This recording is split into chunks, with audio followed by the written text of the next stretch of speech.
नमस्कार, उर्वीज किचनमध्ये आपलं खूप खूप स्वागत.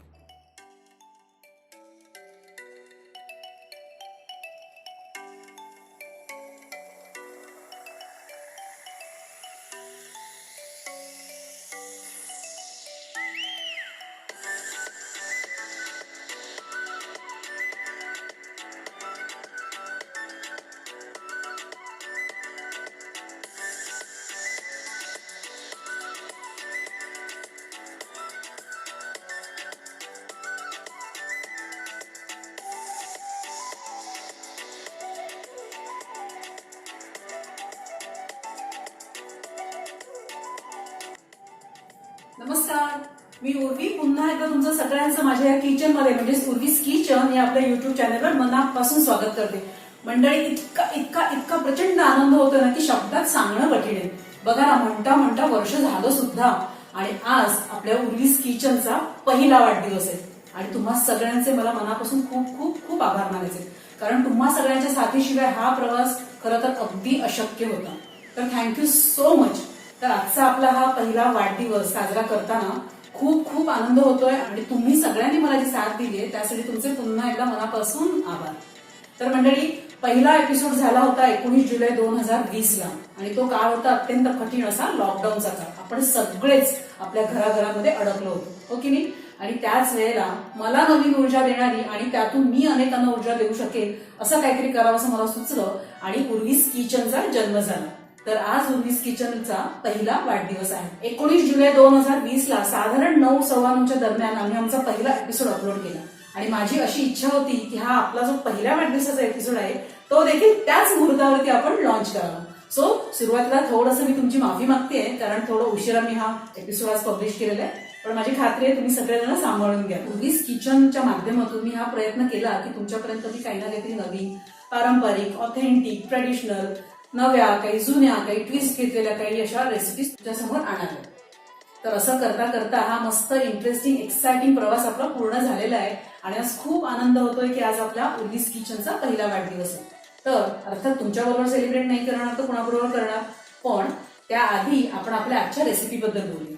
तर उर्वीज किचनचा पहिला एपिसोड जेव्हा आपण केला होता, तुम्हाला आठवत असेल, आपण केला होता बेसनचा पोळा, जी माझ्या आईची एकदम खासियत आहे. सो थोडेसे जरा एक इमोशनल कनेक्ट त्यात होता. मग उर्वीज किचनला जेव्हा वर्ष पूर्ण होणार होतं त्यावेळेला मी विचार करू लागले की या एपिसोडसाठी काय बरं वेगळं देता येईल, काहीतरी हटके, काहीतरी वेगळं द्यावं, पण तरी देखील पहिल्या आणि या एपिसोडमध्ये काहीतरी कनेक्टही असावं. आणि खूप विचार केल्यानंतर मला ही कल्पना सुचली की पहिल्या एपिसोड मधले जे महत्वाचे 2 इन्ग्रेडियंट्स आपण वापरले होते रेसिपीसाठी, त्याच 2 इन्ग्रेडियंट्सना घेऊन आपण आपली आजची ही रेसिपी करावी. आणि मग काय सुचली ही झटपट चमचमीत मस्त रेसिपी. तर आज आपण करणार आहोत.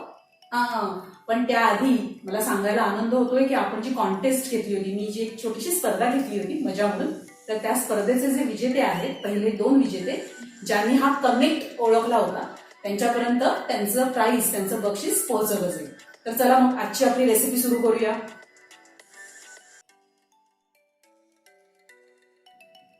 तर मित्रांनो, 4 जणांना पुरेल इतकं कांदा बेसन भाजी करण्याचं साहित्य आपण पाहूया. तुम्ही बघू शकता सगळं साहित्य मी इथे एकत्र केलेलं आहे आणि आपण घेणार आहोत 4 मध्यम आकाराचे किंवा 3 मोठ्या आकाराचे कांदे. त्याचबरोबर आपल्याला लागणार आहे 3 चमचे बेसन, कच्चं बेसन, चण्याचं पीठ, आणि हे बेसन आपण थोडंसं छान भाजून घेणार आहोत. आपल्याला लागणार आहेत 7-8 लसणाच्या पाकळ्या, 1 इंच आलं, 2 ते 3 हिरव्या मिरच्या तुमच्या आवडीनुसार. त्याचबरोबर आपण घेणार आहोत 3 चमचे कुकिंग ऑइल तुमच्या आवडीचं, किंवा तुम्ही तूप देखील वापरू शकता. चिमूटभर हिंग, अर्धा चमचा हळद, 1 ते 2 चमचे काश्मीरी लाल मिरची पावडर, 1 चमचा जिरं, 1 चमचा गरम मसाला, अर्धा चमचा धणे जिरे पूड आणि अर्धा चमचा आमचूर पावडर. आता सुरुवातीला आपल्याला कांद्यांच्या साली काढून त्यांना धुवून घ्यायचे, काही काळपटपणा असेल तर तो निघून जाईल. आता हे साल आपण काढून घेतलेले आहे, तुम्ही पाहू शकता मी सगळ्या कांद्यांच्या साली काढलेल्या आहेत आणि हा कांदा आपल्याला असा उभा चिरून घ्यायचा आहे. ते बघा, ज्याप्रमाणे आपण कांदा भजी करण्यासाठी कांदा कापतो किंवा बेसनच्या पोळ्यासाठी जसा आपण कांदा कापला होता तसा आपल्याला हा उभा उभा चिरून घ्यायचा आहे आणि मग हातांनीच हे असे त्याच्या पाकळ्या वेगळ्या करून घ्या. तर आपण आलं, लसूण आणि हिरव्या मिरच्या देखील कापून घेतलेल्या आहेत. आता पुढची प्रोसेस बघूया. तर सुरुवातीला आपल्याला हे चण्याचं पीठ जे आहे, बेसन जे आहे, ते 2 ते 3 मिनिटांसाठी कमी गॅसवर छान खरपूस भाजून घ्यायचं. अगदी मस्त असा सुगंध दरवळेपर्यंत. हे बघा, अशा पद्धतीने. खूप जास्त लाल नाही करायचे आपल्याला. आता ते बेसन आपण काढून घेऊया आणि त्याच पॅनमध्ये आता आपण फोडणीची तयारी करूया. तर सुरुवातीला आपण घेतो 3 चमचे कुकिंग ऑइल. आणि ही भाजी आपल्याला कमी गॅसवरच, लो फ्लेमवरच करायची. तेल गरम झाल्यानंतर आपण घालणार आहोत जिरं. जिरं छान तडतडलं की आपण घालूया हिंग, आलं लसूण आणि हिरव्या मिरच्या. आणि अर्धा ते 1 मिनिटासाठी जरासं हे आपण असं परतून घेऊया. सगळं छान तडतडलं, परतून झालं की आपल्याला यात घालायचं आपला लांब लांब चिरलेला कांदा. आणि हे सगळं आपण छान मिक्स करून घेऊया.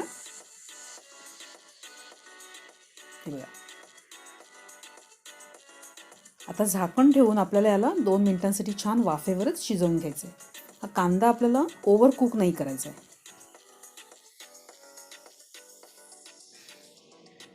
तर मंडळी 2 मिनिटं झालेली आहेत आणि आपण बघूया आपला कांदा कसा शिजलाय ते आणि आपले मसाले देखील कसे मुरले. येस, तुम्ही बघू शकता कांदा आपला मस्त छान वाफला गेलाय, छान सॉफ्ट झालेला आहे. आपल्याला खूप ओव्हर कुक किंवा खूप जास्त मऊ शिजवायचं नाही याला. हे बघा, तुम्ही बघू शकता. आणि खूप जास्त लालही करायचं नाही आहे. फक्त ह्याचा कच्चेपणा जाण्या इतपत आपण याला वाफवून घेतलं आहे. आता एक एक करून सगळे मसाले घालूया.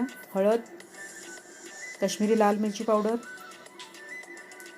जिरं आणि धणेपूड, कुठलाही चांगल्या ब्रँडचा गरम मसाला आणि आमचूर. आमचूरमुळे या भाजीला खूप मस्त एक चटकदार अशी छान आंबट तिखट चव येते.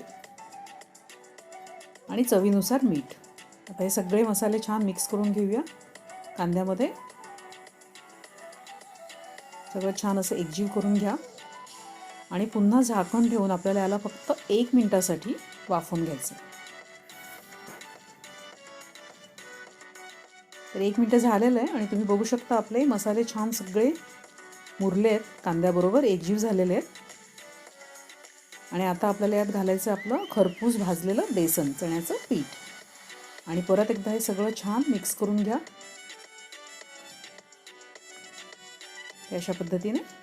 आणि पुन्हा झाकण ठेवून फक्त 1 मिनिटासाठी, 1 ते 1.5 मिनिटासाठी आपल्याला याला वाफ आणायची. बेसन आपण आधीच थोडंसं रोस्ट करून, म्हणजे थोडंसं खरपूस भाजून घेतलं होतं, त्यामुळे आपल्या या भाजीला खूप छान अशी मस्त टेस्ट येणार आहे. आणि ते बेसन कांद्यामध्ये घातल्यानंतर आपल्याला फार काळ ते वाफायचं नाही, जास्तीत जास्त 1 ते 1.5 मिनिटासाठी. तर 1 मिनिट झालेलं आहे आणि मस्त सुगंध दरवळलेला आहे. चला बघूया आपली ही बेसन प्याज की सब्जी कशी तयार झाली. तर 1 मिनिटानंतर तुम्ही बघू शकता आपली ही कांदा बेसन भाजी किंवा बेसन प्याज की सब्जी ऑलमोस्ट तयार झालेली आहे. मस्त सुगंध दरवळलेला आहे, छान एकदम आहे की नाही. एकदम सोपी आणि झटपट होणारी रेसिपी. मस्त छान ताजी कोथिंबीर घालून याला सजवा आणि गरमागरम चपाती, भाकरी, नान, रोटी कशा बरोबरही ही भाजी एकदम अप्रतिम लागते. नक्की ट्राय करा.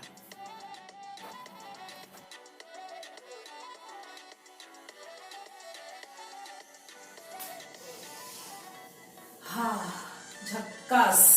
तर मित्रांनो, कशी वाटली तुम्हाला आपली आजची ही उर्वीज किचनच्या पहिल्या वाढदिवसाची बेसन प्याज स्पेशल रेसिपी आहे की नाही. एकदम सोपी, झटपट आणि चविष्ट. नक्की ट्राय करा आणि मला सांगा तुमची रेसिपी कशी झाली होती. मी पुन्हा येणार आहे तुमच्या भेटीला अनेक अशा छान छान इंटरेस्टिंग हेल्दी रेसिपीज घेऊन. तोवर स्वस्त रहा, मस्त रहा, खात राहा आणि खात रहा. खाता रहे मेरा दिल.